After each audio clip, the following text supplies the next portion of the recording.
Pozdravljeni v oddaji Pregled tedna. Poglejmo si, kaj se je ta teden dogajalo v slovenski Istri in širše. Pred dnevi je Ankaran doletela posebna čast, saj je ob ponovni presoji v okviru zelene sheme slovenskega turizma kot destinacija napredovala iz bronastega na srebrni znak Slovenija Green Destination Silver, ki ga bo imela do vsaj februarja 2029. Presoja je potekala po enaki različici standarda kot pred 3 leti, zato so rezultati med kategorijami primerljivi. Najvišjo oceno 9 od 10 je Ankaran prejel na področju kulture in tradicije, zelo visoko pa je dobil tudi na področju narave in krajine. Največji napredek je bil viden v kategoriji destinacijski menedžment, kar je v poročilu izrecno povezano z ustanovitvijo javnega zavoda za naravo in družbo Ankaran, reorganizacijo zaposlenih ter okrepljenimi sistemskimi upravljanji trajnostnega razvoja. Zelena shema slovenskega turizma je sicer nacionalni certifikacijski program, ki destinacijam ponuja konkretna orodja za spremljanje in izboljševanje trajnostnega delovanja. Ponovna presoja vključuje pregled podatkov na nacionalni platformi, strokovno oceno akreditiranega preveritelja ter terenski obisk, na katerem se preverjajo ključni elementi tako imenovanega zelenega DNK destinacije. Kot so na ankaranski občini sporočili, predstavlja srebrni znak pomembno priznanje dosedanjemu delu in hkrati motivacijo za nadaljnji razvoj trajnostnih ukrepov v sodelovanju z lokalno skupnostjo, deležniki ter javnim zavodom za naravo in družbo Ankaran.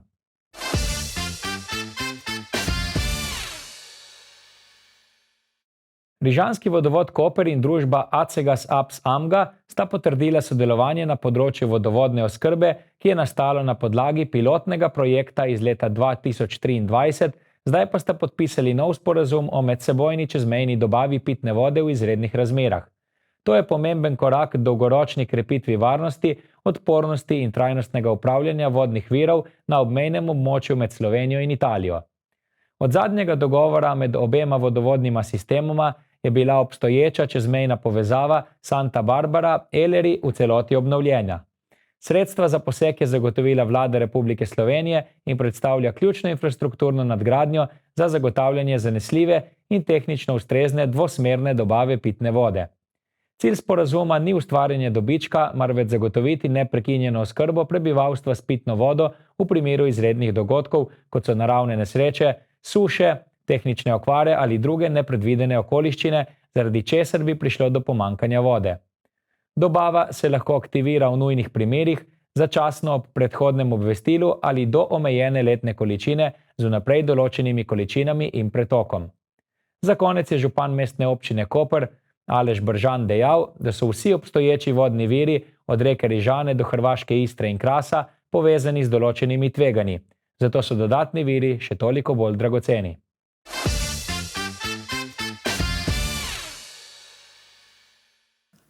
V koprskem pristanišču je bila od torka dalje na rutinskem postanku zasidrana ladja francoske mornarice Loire v okviru francosko-slovenskega obrambnega sodelovanja. First of all, I want to share with you how delighted I am to be here today and to welcome the French offshore support and assistance vessel La Loire for the first stop over of the year. Hopefully we'll have more to come. It's becoming a tradition and I think it's totally witnessed the vivacity of our defense relationship between France and Slovenia. Ladja, dolga 70 metrov in široka 16 metrov ter težka 3000 ton, šteje do 17 članov posadke. Ima enega kuharja, sejno sobo in majhen fitnes, kjer lahko posadka telovadi. Kabine za posadko so relativno prostorne, v njih pa lahko biva od 2 do 6 ljudi. Ladje tega tipa opravljajo različne naloge v okviru podpore oboroženim silam, zaščiti ljudi in premoženja, podpore pomorskim enotam ter izvajanju policijskih nalog. V francoski mornarici so v uporabi 4 tovrstne ladje, 2 s sedežem v Brestu in 2 v Tolunu. This stopper will last 3 days long, during which we are taking part to conjoint maneuvers with the Slovenian Navy, just to reinforce our ability to maneuver together and to update our procedures. Ob tej priložnosti je poveljnik 430. mornariškega diviziona Slovenske vojske, kapitan bojne ladje Andrej Pečar, prejel francosko medaljo nacionalne obrambe, srebrni red, zaponka Nacionalna mornarica. Odlikovanje je priznanje za njegovo ključno vlogo pri okrepitvi odličnega sodelovanja s francoskimi oboroženimi silami. Poveljnik pomembno prispeva k dvostranskemu sodelovanju, zlasti na področju sodelovanja s protiminskimi potapljači ter organizaciji skupnih vaj za zagotavljanje pomorske varnosti v Jadranskem in Sredozemskem morju. Zame je velika čast prejeti to priznanje, ki pa seveda ni priznanje samo meni, temveč celotnemu mornariškemu divizionu in pripadnikom, ki me podpirajo in izvajajo vse naloge, s katerimi sodelujemo v teh bilateralnih delovanjih s Francosko republiko. S Francosko republiko Slovenija sodeluje na različnih področjih, predvsem na področju usposabljanja, kjer se slovenski pripadniki usposabljajo v Franciji in delujejo skozi skupne vaje, še posebej na podvodnem delovanju, vedno več pa tudi na površinskem. Po obisku v Kopru bo ladja Loire pot nadaljevala nazaj v Jadransko morje, kjer bo še nekaj časa patrolirala, nato pa sledi postanek v Albaniji.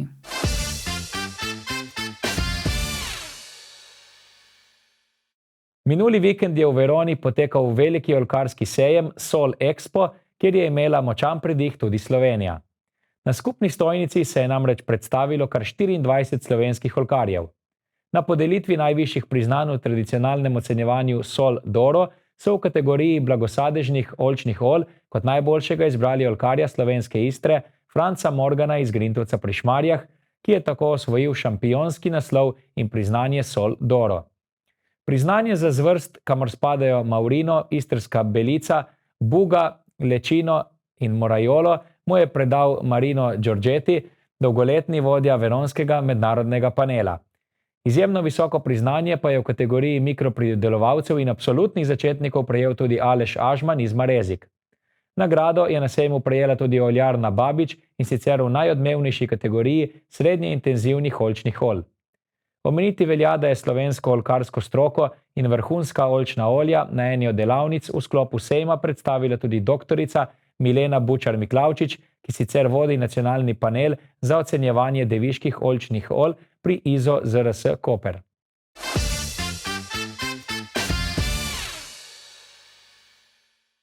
V nedeljo je v Kopru potekal seminar Balintawak Combat pod vodstvom Giovannija Poletta, dolgoletnega praktika in učitelja sistema Balintawak. Dogodek je zbral domače praktike in druge borilne navdušence, ki so želeli poglobiti razumevanje sodobnega pristopa filipinske borilne veščine, specializirane za delovanje na kratki razdalji. Concentra tutta una serie di tecniche, l'utilizzo viene fatto con il bastone, però in realtà tutto quello che può essere fatto con il bastone può essere fatto a mani nude, col coltello, quindi con qualsiasi oggetto.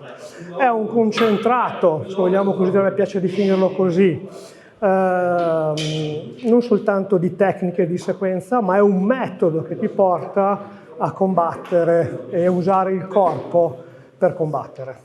V spredju seminarja je bilo delo z eno palico kot osnovnim orodjem za razvoj refleksov, tajminga, občutka za razdaljo ter strateškega branja nasprotnika, znanega kot Quentada. Udeleženci so skozi progresivno zasnovane vaje raziskovali, kako se principi dela s palico neposredno prenašajo v uporabo noža in goloroko samoobrambo.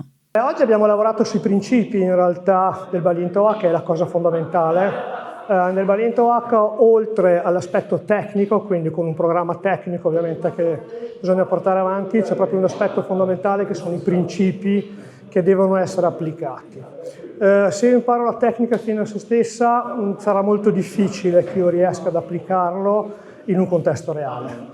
Quindi in realtà se io capisco la tecnica, capisco il principio su cui si basa la tecnica, io ho abituato il mio corpo a reagire nel modo corretto, per strada, in caso di difesa, dove i tempi si riducono notevolmente, sarà molto più facile riuscire a difendermi. Na treningih je zelo pomembno delo v parih, saj boj vedno poteka med 2 ali več osebami. Intanto ti dà una fiducia non indifferente perché vai in un settore che difficilmente viene affrontato. Intanto un settore con le armi, perché in realtà si parte con il bastone, ma è uno strumento, quindi il balintò non è solo bastone, e questo ti mette nelle condizioni di lavorare sotto pressione, e quindi se tu lavori sotto pressione riesci poi a tirare fuori quello che effettivamente ti serve. Quindi l'allenamento progressivo ti porta ad allenare la tecnica, applicarla e poi lavorarla sotto pressione in un contesto poi di combattimento vero. Seminar je potekal v okviru neposredne mojstrske linije Richard Cotteril, Giovanni Poletto, Aljoša Gorup, pri čemer metodološka osnova izhaja iz Cotterilovega sistema, ki je bil predan Polettoju, ta pa ga danes konstruirano prenaša naprej skozi Gorupovo delo. Slednji vodi slovensko skupino v Kopru in predstavlja uradno trening točko Balintawaka v Sloveniji.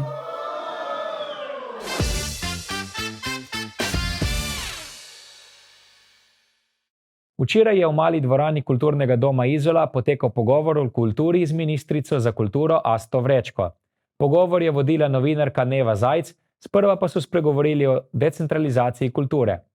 Nekoč smo namreč govorili o skladnem razvoju, kar pomeni, da se vsi njeni deli razvijajo enako. To je bilo zapisano v aktih, ko je Slovenija postala neodvisna država. Od osamosvojitve do danes pa sta moč in denar pretežno v Ljubljani, ker je tam večina ustanov. Mi imamo na kulturi pa mrežo knjižnic recimo in že omenjene, ki bi lahko bile steber absolutno razvoja in še zmeraj govorimo o skladnem regijskem razvoju, rajško o decentralizaciji, zaradi tega, ker mislim, da ni problem to, da bi zdaj mi kar razpršili z Ljubljane v neke ustanove, jih naredili fake, tudi konec koncev, ok, seveda lahko predstaviš ti, ne? Sem kaj ti to koristi, če ljudje delajo 5 dni od doma ali pa 3 dni, ne, tudi nič ne pomeni. Skladen regijski razvoj pa pomeni nekaj drugega. To pa pomeni, da se vse regije enakomerno razvijajo, da skrožijo projekti, da vsak ima dostop v svojem kraju do, ne vem, zdravnika, knjižnice in tako naprej, kjer so pač tisti temelji, za kar pač človek potrebuje, da dostojno živi. In zato se mi zdi to, da je treba pogled mogoče čisto malo drugače obrniti. Jasno pa je, kje pa je eden izmed največjih problemov, ker smo se tudi mi soočili z njim, to pa je recimo neobstoj regij. Mi smo imeli velik problem, recimo, ko so bile poplave, smo dali noter člen, da lahko gradimo regijske depoje, ker depoji so v muzejih in galerijah pač res največji problem v Sloveniji, ker se leta niso gradila, ampak smo prek poplav tam si izmislili en člen in malo to obnovili in zdaj začenjamo, ne, če končujemo postopke za 5, ne. Smo pa govorili, ne, se tudi mi dve, recimo, ne, kak pa, ne, pač, ta del v Sloveniji ni bil poplavljen, ne, in kako potem tukaj najdete eno partnerstvo. In tukaj tudi je problem, da bomo mi zdaj te depoje naredili tako za arhive, državne ustanove, kot za pokrajinske muzeje, ne, ker bi mogla v resnici občina. Občina pa ne more takih velikih investicij delati. Poleg tega redki so občine, pokrajinske institucije, ki obravnavajo eno občino, ne. Večinoma so naloge še za sosednje malo, ne, in pol pride tudi do te diskrepance, kdo kaj koliko financira, ki pa ni sam zgolj neko, ne vem, rivalstvo ali pa karkoli, ampak tudi jasno je, da pač ni sredstev, ne. Tako da tukaj jaz mislim, da je regionalizacija vsaj na nekem nivoju, vsaj na tistem nivoju, v katerem se vsi strinjajo, ne, da je okej, da imamo to možnost to narediti, ne. In pa, mislim, da na kulturi imamo en tak nivo, kjer bi lahko ga naredili in da ga tudi že se dosti dobro pokriva. Potem so pa seveda bile vsebine, no, omenila si že, ne, pač to kroženje vsebin, to se mi zdi, da se je kar zagrabilo.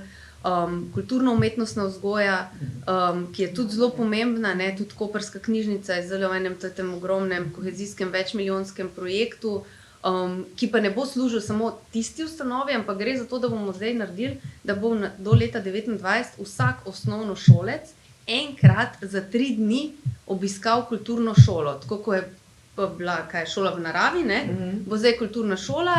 In gre za 5 ustanov, občinskih, državnih, nevladnih, ne, eno tako kombinacijo in konzorcij, se pravi različni pogledi in bo vsak enkrat lahko šel v to. Ne? In zato je tudi fajn, da imamo različne ustanove, da različno, da je ni samo centralno. Ampak ja, se pa strinjam, da je problem, kaj pa je največji problem tukaj v povezavi s tem je pa javni prevoz.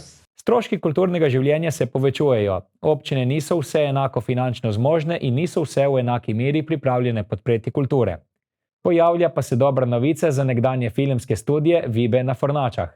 Zdaj bo Viba naredila popis, kar bi potrebovali, idejni načrt in potem na ministrstvu bomo najdli za natečajno nalogo najprej sredstva, ne, da se naredijo natečajna naloga, potem izberemo, kako bo to šlo in tako naprej, tudi z občino seveda se je treba pomeniti in pač ja, v resnici bi lahko bilo to tudi ocene, koliko je to prenove, niso spet tako ogromne. Lahko je tudi postopoma in tako naprej. Ne. Predvsem pa moraš imeti nek projekt realizirati takoj, da karkoli pride, da lahko začneš delati. In meni bi se zdelo to super, ker res mi imamo v Sloveniji imamo 100.000 odličnih stvari, ampak ne moreš čisto konkurirati Franciji, Nemčiji v filmu, ne, sploh ne v budžetih. Ampak konec koncev, če imaš tukaj neke rezidence ob obali na čudoviti lokaciji, pa pripajleš mogoče kakšne svetovno znane filmske zvezde, povežeš s festivalom, zunanje projekcije in tako naprej. Ne.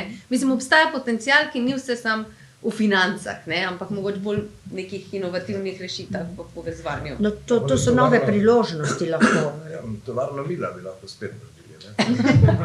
Seveda, vsaka, ko vloži na konc evro v kulturo, se vsaj 5-krat obrne. Vsak.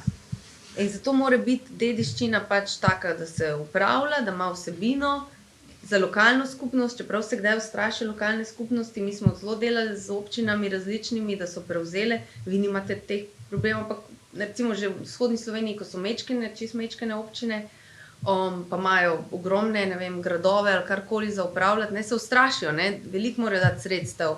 Ali pa žena zaposlitev ima mogoče veliko, ampak smo uspeli kar nekaj prepričati, da so vzele v upravljanje ali pa so nekako dali občinskim muzejem.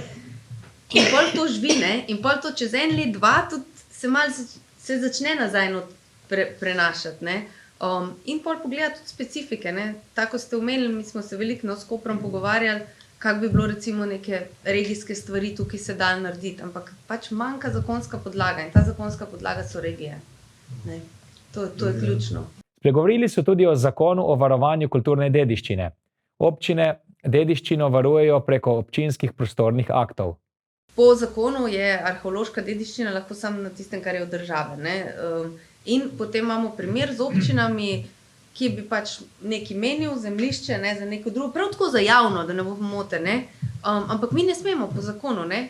In ne sme pol občina dobiti tiste zemlje, ne. In smo zdaj imeli en tak primer in je škoda, ne, pa gre za neko, v bistvu gre celo za park, prostor naravi, ki bi ostal park, ne, sam oni potem, ne vem, pa da se kosi, pa pač ful je lažje, no, pa če nima tega država, pa ne smeš, ne, to smo tudi recimo spremenili. Občinski načrti pa trajajo, ali pa državni načrti, se veste, to pač traja leta in leta, preden se uskladijo, ne, na ta način se pa lahko kaj hitreje, no, tukaj se mi zdi, da bi bilo treba, no, da je, se pravim, je usklajen, vedno se še da kaj, ampak mislim, da je res prišel do največje mere konsenza, pa je še možen in da bi bila to naslednja, ne, stvar, ki bi bilo treba sprejeti, no. V Dolgovih je slovensko stalno gledališče v Trstu. V pogovoru so spregovorili o morebitnih rešitvah. Ministrica za kulturo je bila namreč v zvezi s tem vprašanjem na vezi z Matejem Arčonom. Tako da sva govorila o tem in tako, ker res razumem, tudi tam se pogovarja Urad za zamejce, ne, tudi z obemi zamejskimi društvi.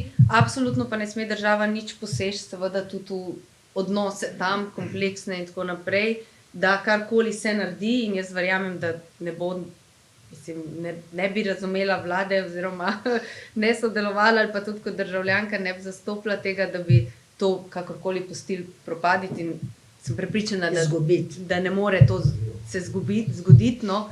Zdaj, kako pa to rešiti, ne, situacijo, ki je zapletena in situacijo brez tega, da je karkoli, a ne, to pa se zdaj nekako odmotava.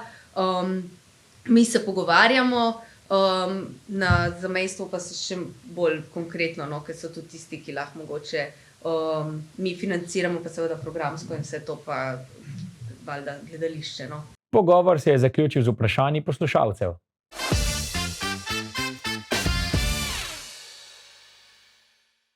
Oddelek za azijske študije Filozofske fakultete Univerze v Ljubljani in Pomorski muzej Sergeja Mašera, Piran, sta v petek v razstavišču Montfort predstavili monografijo Kančehu vzhodne Azije, spominski in okrasni predmeti v zapuščinah pomorščakov na Slovenskem. Zbornik se osredotoča na predmete, ki so jih svojih potovanj prinesli pomorščaki iz slovenskega prostora od srede 19. stoletja do 60. let 20. stoletja.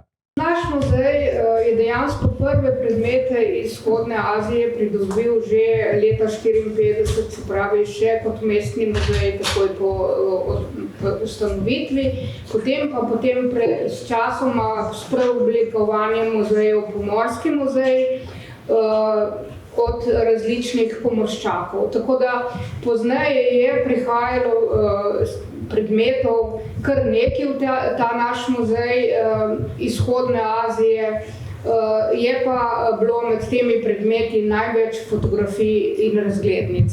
Zdaj v tej knjigi je večina predmetov iz obdobja Avstro-Ogrske. Zakaj? To smo želeli tudi v knjigi pojasniti. Namreč res obdobje Avstro-Ogrske je eno najdaljših obdobij oziroma Habsburške monarhije, vendar je v tistem času potovalo v vzhodno Azijo tudi izredno veliko število pomorščakov in to so bili pretežno pomorščaki vojne mornarice. Trgovska mornarica je seveda tudi vplula že konec 19. stoletja. Avstrijski Lloyd je že vzpostavil tudi redne povezave, ampak dejansko vojaške ladje. Na vojaških ladjah je bilo veliko več pomorščakov, te pomorščaki si bili samo na enem potovanju in zaradi tega jih je bilo toliko več. No, po propadu Avstro-Ogrske, Avstro-Ogrska je dejansko v vzhodno Azijo pogosto potovala, ker je pač takrat imela interes za trgovanje in je tudi bil nekako tudi po boksarski ustavi tam dobila majhno koncesijsko cono, kjer je imela tudi svoj mornariški odred. No, po prvi svetovni vojni, veste, da je bila ozemlje razdeljeno med slovensko med Italijo in Jugoslavijo, no največ pomorščakov je plulo na pač jugoslovanskih ladjah, predvsem v vojni mornarici Kraljevine Jugoslavije, ki pa ladje ni pošiljala na ocean. Medtem ko so pomorščaki, ki so želeli pluti po oceanih, bili na ladjah trgovske mornarice. Tam so bili sicer večinoma častniki Slovenci, vendar pa je bila, kot so sami pripovedovali, jugoslovanska mornarica med najslabše plačanimi v Evropi in zaradi tega, kakor so pripovedovali, tudi sami niso spominkov kupovali. Medtem ko v italijanski mornarici je bilo Slovencev manj, tako v trgovski kot v vojni, in v vojni so bili večinoma nižjih činov, ker pač niso imeli sami, pa veste, da Italije niso sprejemali kot svoje države, posebno tisti iz Krasa in Primorske, in se niso sami javljali v vojno mornarico, zato so tudi zasegali nižje čine. Pošiljali so jih sicer daleč od svojih krajev, večino v Severno Afriko, nekaj pa jih je bilo tudi na Kitajskem o tem, ampak teh je res malo. Kljub temu pa imamo predstavnika Mirka Božiča, njegovo zbirko hranijo v Parku vojaške zgodovine v Pivki. Tu imamo potem še pomorščake, ki so bili v trgovski mornarici v tem času, medtem ko po vojni, po drugi svetovni vojni, ko je tukaj nastala pač najprej pomorska šola in potem splošna plovba, so se pa vrata pomorščakom na široko odprla na vse konce sveta. Tako da mi dejansko obravnavamo v te knjige nekako obdobje do 60-ih, 70-ih let. Zbornik opozarja tudi na njihovo zgodovino, vlogo in pomen v vzhodni Aziji ter po prenosu v novo okolje. Življenjske zgodbe predmetov spremljamo tudi skozi pripovedi o pomorščakih in njihovih potovanjih, ob tem pa spoznamo tudi njihovo kulturo zbiranja in kupovanja teh predmetov. Po poznejšem obdobju pa je tudi spet odvisno od tega, kakšen status so imeli pomorščaki. Velikokrat pomorščaki trgovske mornarice, kot sem že rekla, med obema vojnama, posebno jugoslovanski, niso imeli visokih plač, da bi lahko veliko spominkov kupovali. Po drugi strani so pa na nekaterih ladjah, posebno italijanskih oziroma na ladjah trgovske mornarice, kupovali tudi po naročilih. Se pravi, so s tem, da so posamezne predmete prinesli gor, jih prodali, tudi služili bogato. Zbornik tako poglobljeno obravnava temo, ki je bila že predstavljena na razstavi Pomorskega muzeja z naslovom Kanček Daljnega vzhoda, predmeti iz vzhodne Azije v zbirkah pomorščakov.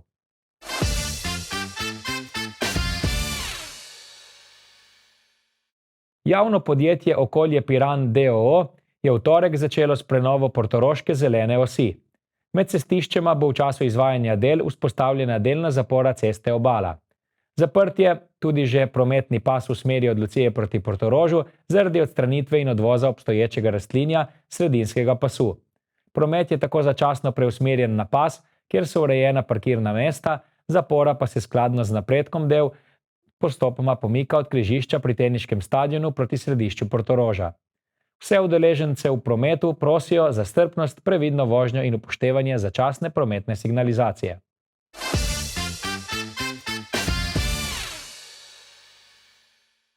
Eno najbolj znamenitih vodnih mest na Kitajskem, pogosto imenovano Benetke vzhoda, prepreda mreža kanalov in kamnitih mostov.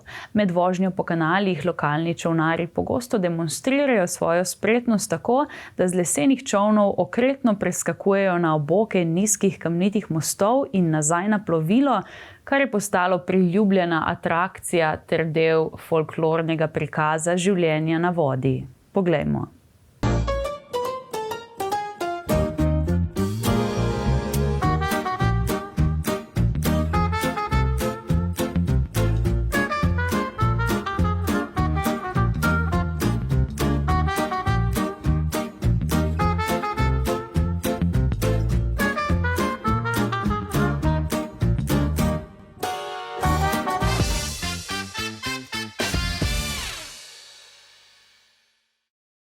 Pozdravljeni v novi ediciji Kulturnega napovednika. Že jutri v soboto, 7. marca, se lahko s svojimi najmlajšimi odpravite v lutkarnico, kjer bo ob 11. uri pričetek lutkovne predstave z naslovom Kužek in muca. Zvečer pa se obeta bogata kulturna ponudba. Ob 18. uri bo v Izoli v galeriji Sansa Verde otvoritev razstave akademske umetnice Petre Preželj z naslovom Čaša življenja. Ob 19. uri pa bo v piranskem gledališču Trtini pričetek sodobno plesne predstave Etera v produkciji plesnega studia Erato. Ljubitelji elektronske glasbe pa se lahko ob 22. uri odpravite v Canava House v Izoli, kjer bo potekal večer z naslovom Only Her. S house in techno ritmi bodo nastopile DJ-ke Kalina, Lini in Minjas. Na nedeljo 8. marca pa bo ob 18. uri pričetek koncerta obalne kantavtorice Zine ter R&B glasbenice Paravani Viole. Uro kasneje ob 19. pa bo v koprski Golden Loži nastopil Runkel Blues Band. Nekaj metrov stran pa bo ob 20. uri v stolnici Marijinega vnebovzetja mogoče prisluhniti izvedbi znamenite Pergolesijeve kantate Stabat Mater. V znamenju dneva žena pa se v klubu študentov občine Koper obeta še en dogodek z naslovom Ženščina.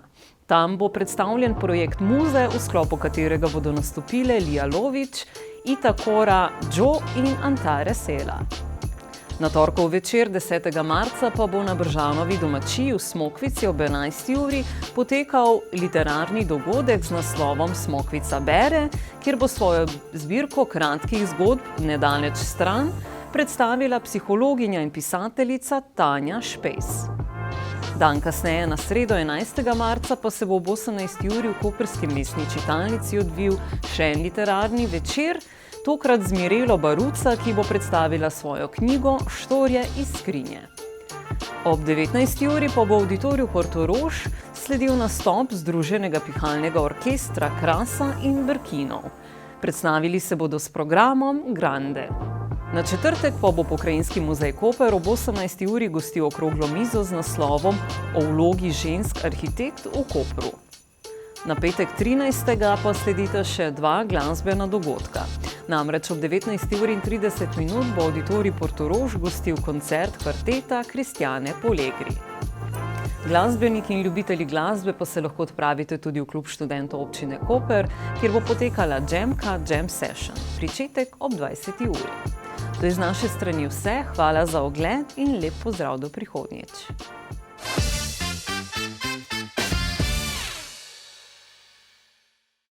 To je bilo za danes vse, hvala za pozornost in lep pozdrav do prihodnjič.